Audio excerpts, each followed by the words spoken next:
Hello out there, I'm Charlotte and this is my first ever video blog. Yay!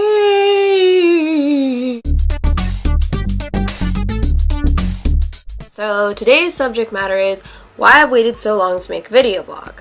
Vlog, whatever, you know. So I've always considered myself a unique person, which I'm sure many of us do. But in today's internet age, I've noticed a lot of backlash for people who express themselves or contribute, too much. The fact that attention whore and special snowflake are legitimate insults on social networking sites is kind of symptomatic of this thing. So what happened? Back in 2009, I know a lot of people, myself included, did that whole if you relate to something thing on Facebook. There's still sites that are like if you've ever been friend zoned, if you like the sound of rain on a window in the middle of fall.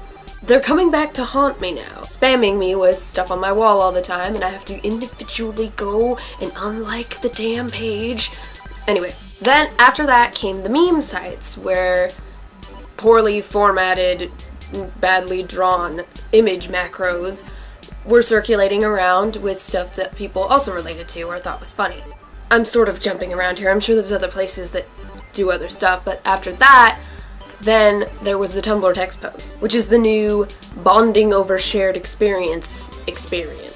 But the weird thing is, the weird rule is if you reblog or share or comment on that status, 2005 to now, whenever it was, if you do it and you put something stupid like, I bet I'm the only person who does this, or, wow, we're so random, look at us, just in our little niche of the internet being so random, or share if you're weird like me, or like my status if you do this, all of that, suddenly that person is the target of all sorts of ridicule and persecution, which I think is probably the reason most of us are freaking terrified to be self-expressing and creative on the internet completely, freely.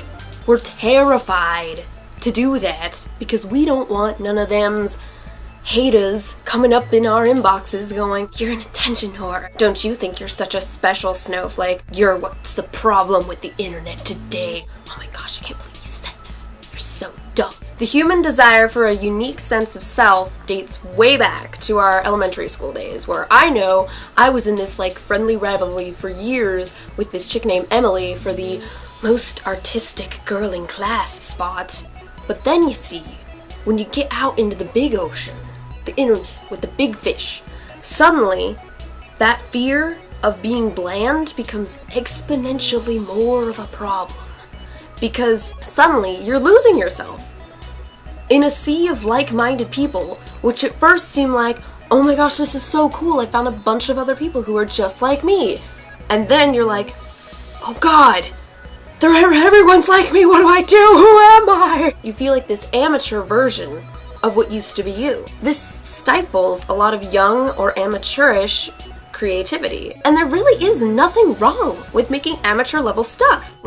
Everyone makes amateur level stuff before they make cool stuff. But I know a lot of people feel unworthy to add to this community because as a whole the community seems so much better at making what they want to make, so they don't even bother. That is until a creative person stumbles upon a niche that has some demand, but not a whole lot of supply. I personally didn't start posting fan art until I realized how few My Little Pony and Doctor Who crossover art there was. But now, obviously, that's not happening anymore because freaking Dr. Hooves has his own teleplay radio show that updates frequently, and fan art out the wazoo. But back in the day when I first started posting fan art, he didn't have a whole lot of stuff going on. And after that, after I was like, okay, he's got a sufficient amount of art, I can slow down now, I switched over to My Little Portal. Just Portal, My Little Pony crossovers. Because there wasn't a whole lot of that either. I mean, there was some, obviously, I wasn't the first person to come up with the idea, but there wasn't enough in my opinion, so I started throwing stuff out there. A year ago, when the Lorax fandom first blew up, I felt like I couldn't contribute to the cosplay community there as a young cosplayer because everybody was making a once-ler cosplay. Everybody. There were horrible ones, and there were amazing ones. I was like, I don't have the body type for this, A, and I don't have the skill set for this, so I'm just gonna have to sit and watch. And so my cousin was like, you could totally cosplay as Audrey. And I was like, you're so right.